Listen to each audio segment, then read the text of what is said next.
In this video, I want to talk about the technique, the power of choice to create well-being.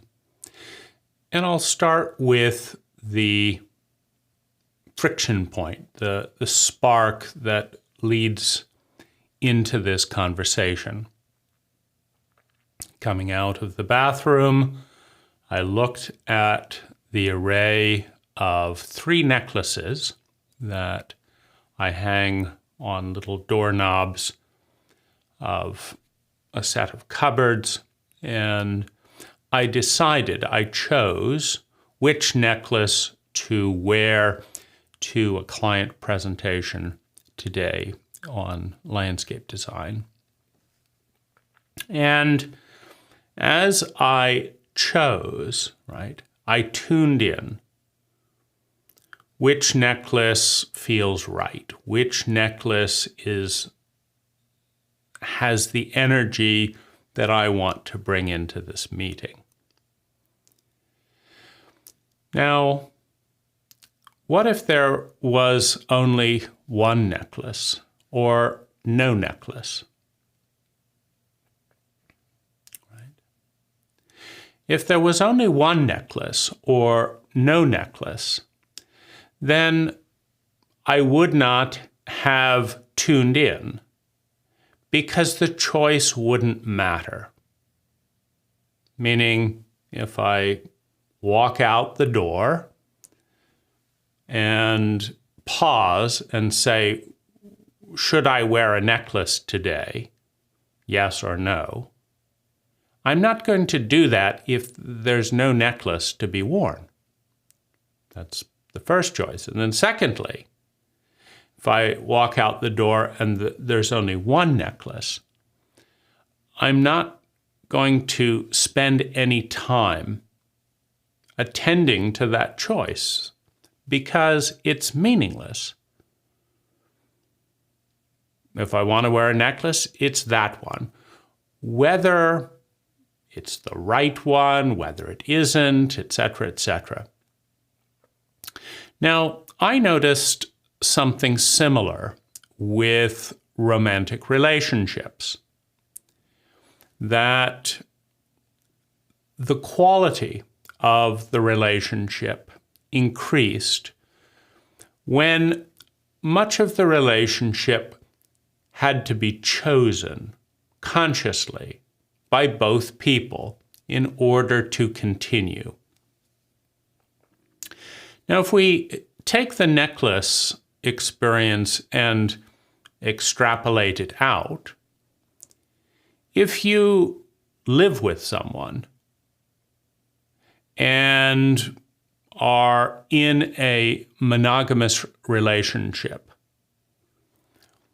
and they're there, right? Look over, there they are in the bed, there they are in the house, you arrive, there they are.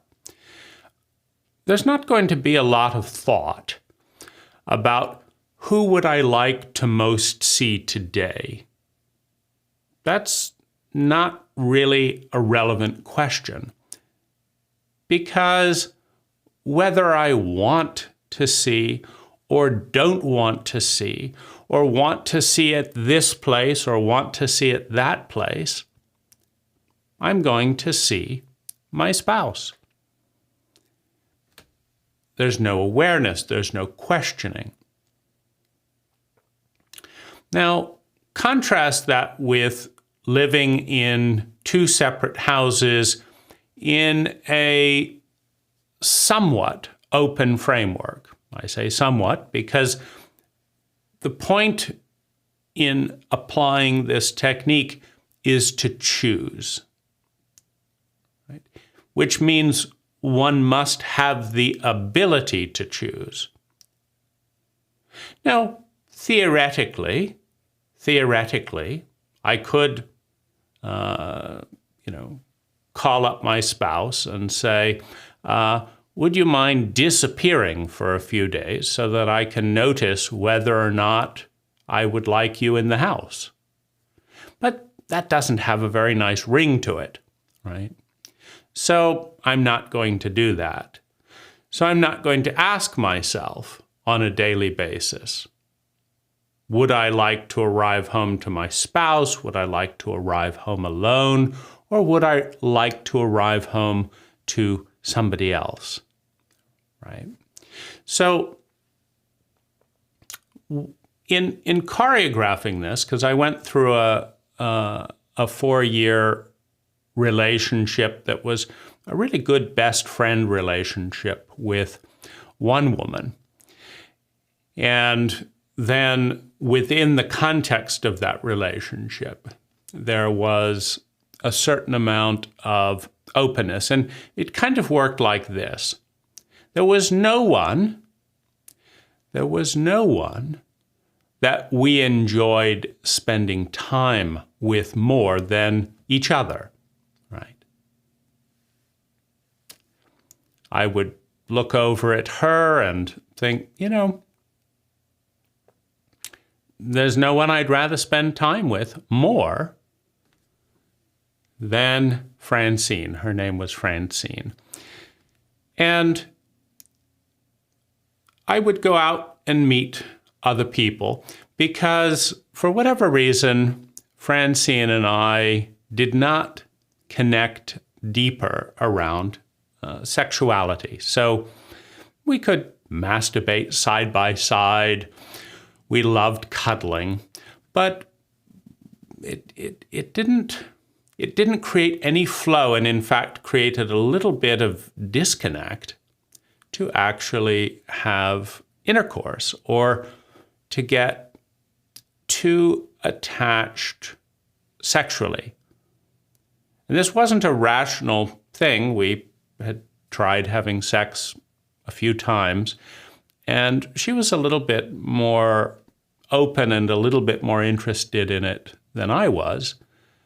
But it just didn't, there was nothing that deepened or connected. So I felt more disconnected with my own sexuality during or after. I felt more mental than I did if we were cuddling. If we were cuddling together, right, I just felt incredibly warm and connected. And so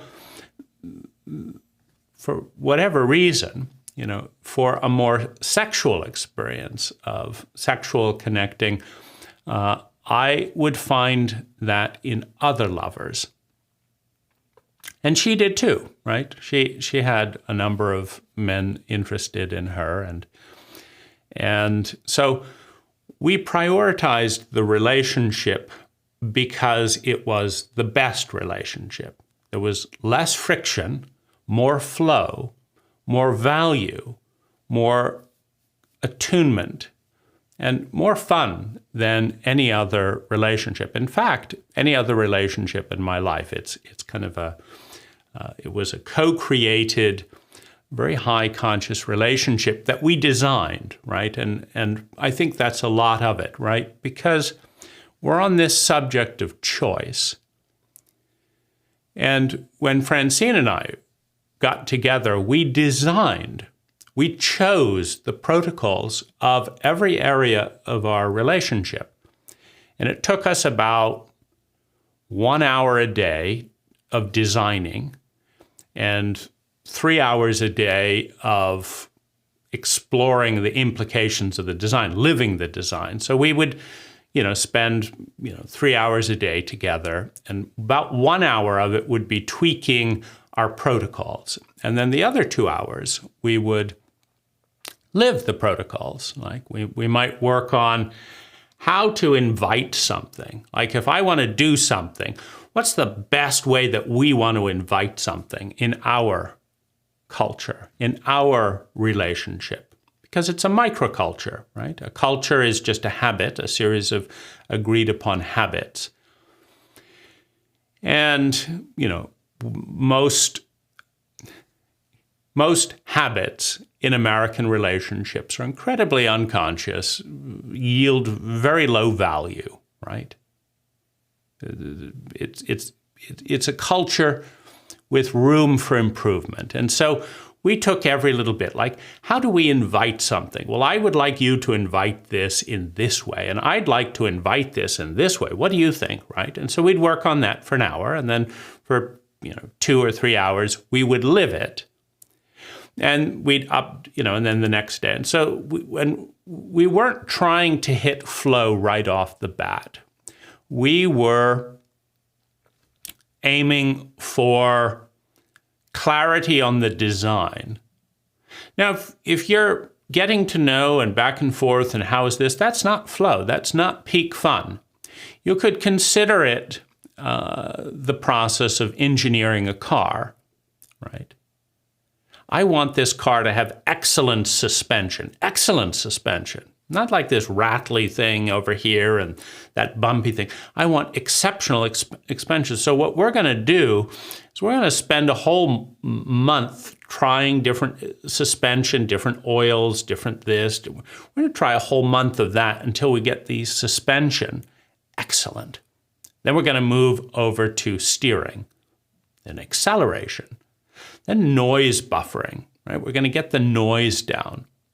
Now, if I asked you to design the best car that you could imagine, let's design the best car that you could imagine.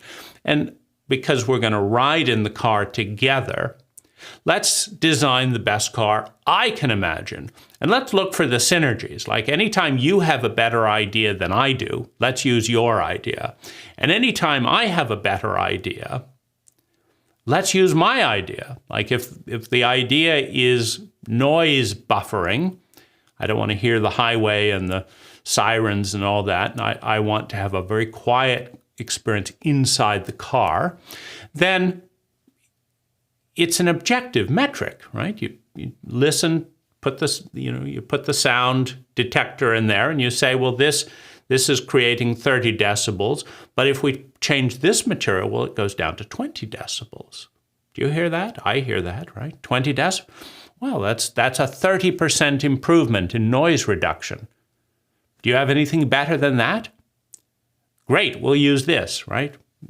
So when you have shared goals and you establish the metric, right? That in a relationship that might be distraction by the world and other people. We want to be centered on our experience together, not listening to all the conversations and all the cars driving by. We want to be centered on our experience. We want to play the media we want to play, and we want it to be crystal clear, right? So what's the ambiance? What's the temperature range? Like, I like this temperature.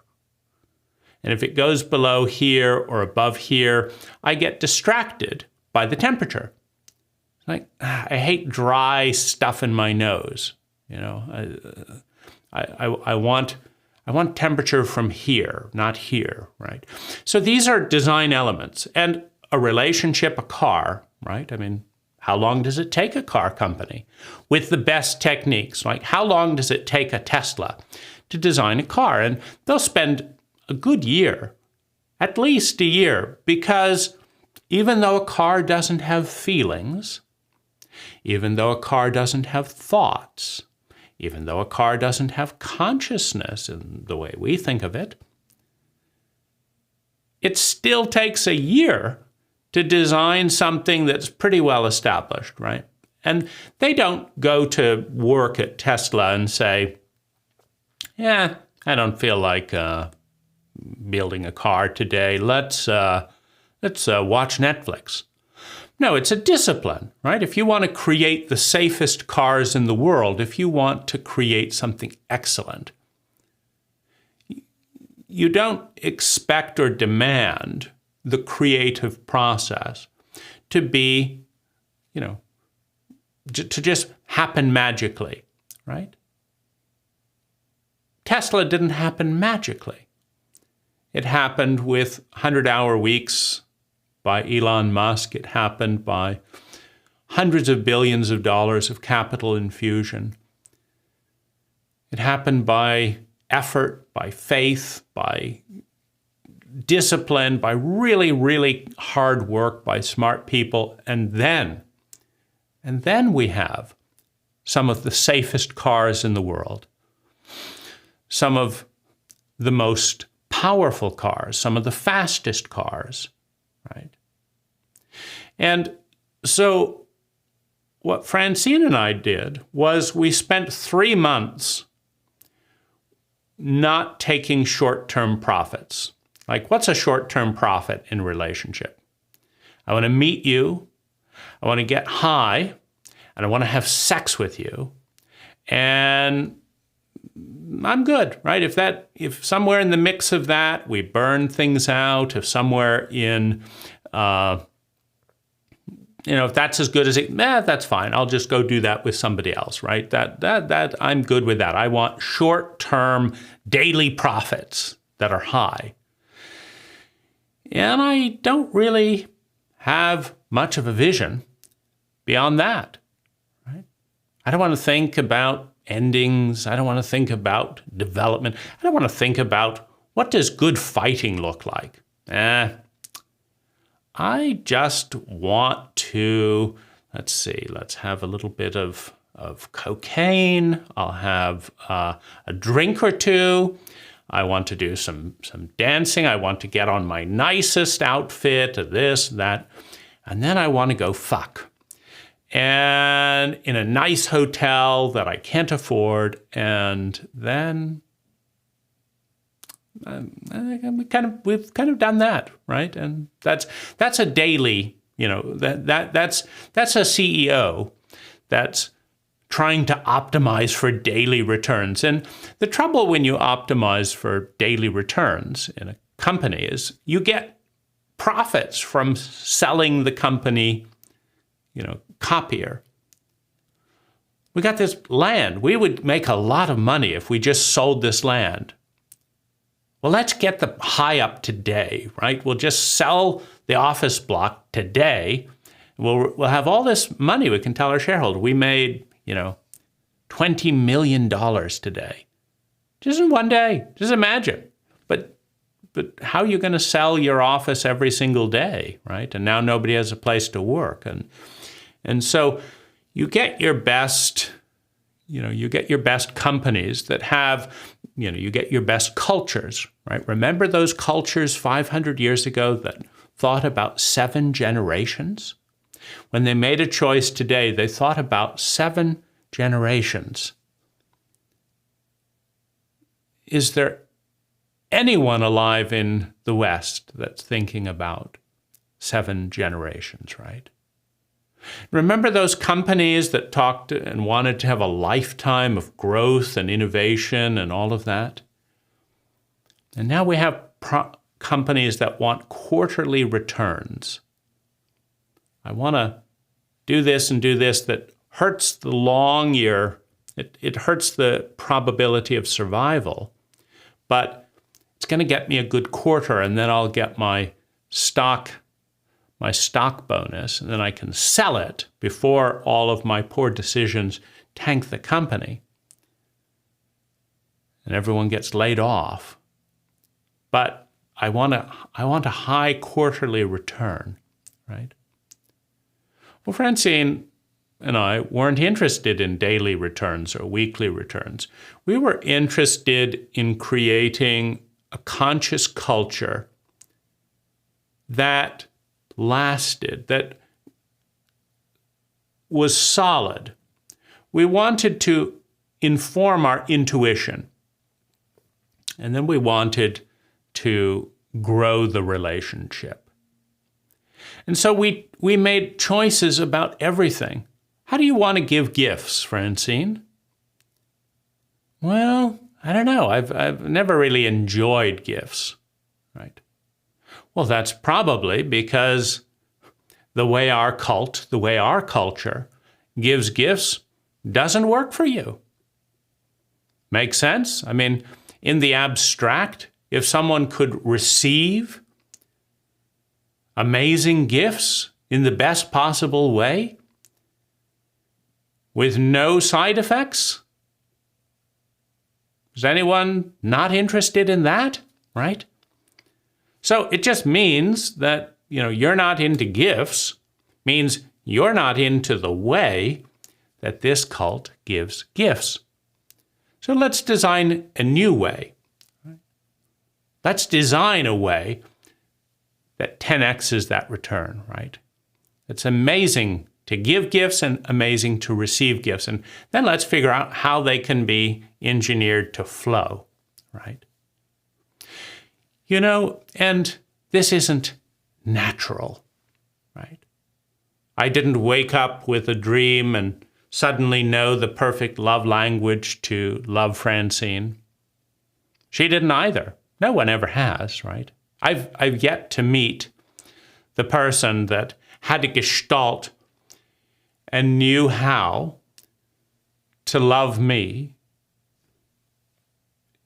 in the ways that I enjoy being loved. Maybe it'll happen one day, right? But the odds aren't good if in 47 years that's never happened. Waiting around for that is not as effective, right? But the idea that we would build a house, laying a foundation, building walls, designing walls, picking vistas, hanging windows, and then sometime in the next year, move into the house and enjoy the house. Now that's been done many times, right? And the better the thought process, the better the result, the better the relationship, the better the living experience. And so to sum up the nugget, the essence of choice, first of all, you need more than one, or you don't make choices. I have this job. I have no other options. I have no other skills. I don't even know what's available. I have this choice, but I don't even think about it because what else would I do? So I just go to work because I need the money and that's what I do. Right? It's a very self-referential. There's not a lot of consciousness, no analysis, no growth required, no synthesis, right? So that's kind of the default, right? To not think at all. But if I got to know my option over here and got to know my option over here, and now I have 3 possible jobs, and I have 3 possible things to do when I retire. Right? If when I retire, I could go here and here and here. I start traveling the world and say, oh, I wouldn't mind retiring here, maybe over here, right? See, when you have a network of choices, you have a network of consciousness. And you can create a relay of energy between this choice, this choice, this choice. And whatever it is that we decide becomes more conscious. We're aware of why. Like this just has a feeling about it. That's why. This has a feeling. This one doesn't. This one doesn't. This one is 20% longer range. I like this electrical vehicle because it's 20% longer range. That's why. That's what's important to me is range. So I'm really happy with this car because it has really good range. Or this car is 30% cheaper. And I'm really happy with it because my goal is to save money. And this is 30% cheaper. I'm really happy with that, right? So you're developing a conscious relationship, but relative to what? Relative to the alternative. Now, we've also had the experience of going into Safeway and there are just too many pickles. There's a pickle. There's a pickle. I just want a sandwich pickle of some kind. Why do I have to browse through 20 brands of pickles? I want a can of tomato sauce. This and this and this. I mean, what is it, right? This brand of chunky, this brand of this one's. What is it, right? How do I just not be bogged down by too many overwhelming choices? Now, at both extremes, we tune out. Too many choices, too little choices. Like if we have no choice, going back to that relationship with Francine, where every day we lived 20 minutes apart, and every day our protocol was if one of us noticed that we would like to see the other more than we'd like to be alone, or see someone else, or do something else, if that was the case, that one of us liked to see the other, that we would reach out. Hey, do you want to get together in 20 minutes? And most of the time, that was met with a yes. Yes, I'd love to get together. And we'd be together 20 minutes later. So there was enough consciousness to make the decision alive every single day, but not enough friction. It's not like we had to get in a plane and, well, I'll see you in 3 months on my vacation. No, it's, okay, I'll see you in 20 minutes. So there's enough to be aware, but not enough to be a big burden, right? So that was kind of our ideal design. Even though we're the best of the best friends, let's keep 20 minutes apart so that we can be aware on a daily basis of how we feel. And if we don't want to get together, maybe that's because we're not paying attention to something. So that would be an obvious chance to learn about that. Well, why don't you feel like getting together today? Well, you said this thing and then this happened, and I haven't talked about it, but I'm just not feeling it today. Wonderful. So I said this thing, and that meant that to you, and this, and then the closeness distance. Yeah, that's about right. Oh, well, let me change that. Let me delete that and say this because I feel this and this. How about that? Oh, suddenly I feel like getting together today. That feels great, right? So it's a tool, it's a technology for things not being buried, because that conversation doesn't happen if you're going to arrive home, because you don't call home and say, I'm on the way home. Do you feel like getting together? They're not going to say, nah, just be homeless for a few days, right? And then we'll talk, right? No, they're going to say, sure, it's fine, right? And so stuff gets buried, right? Whereas if you notice closeness and you both have to make a bit of an effort, well, then you stay aware, right? And the key thing about this, so we'll summarize this now, is first of all, everything gets better with awareness. Now that's false. What I just said is wrong. You can find counter arguments, but bear with me. It's also true, right? So we're looking at the truth of that. Everything gets better with awareness. If you carefully design a car for a year and you take the best ideas of the smartest people, the car is better. And what makes those people so smart is awareness. I know about this material. I know about this friction. That's what makes the car better. Experience that leads to awareness that is brought to bear in design. That's what makes the car better, right? You give a car to one person who's never designed a car and say, design a car. And say, I don't know how. Well, do something. Draw a little sketch. Okay, let's do that. You happy with it? It's okay. That's not going to be the best car in the world, right? Same with a relationship. What do you want for a relationship? I don't know. You want this one, that one? Whatever. How are you feeling? I don't know. So choice is really important. And the more awareness you have, the higher the quality of design, but also the greater enjoyment You cannot enjoy something. You can have pleasure, instinctive, without that much awareness. You're kind of vaguely aware. But to enjoy something, you must be aware. You must be present. To be present, you must be aware.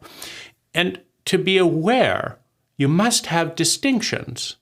Like, I prefer to be here rather than to be here. I'm aware of my preferences. So the formula, the technology for increasing well-being with choice is, first of all, have more than one choice.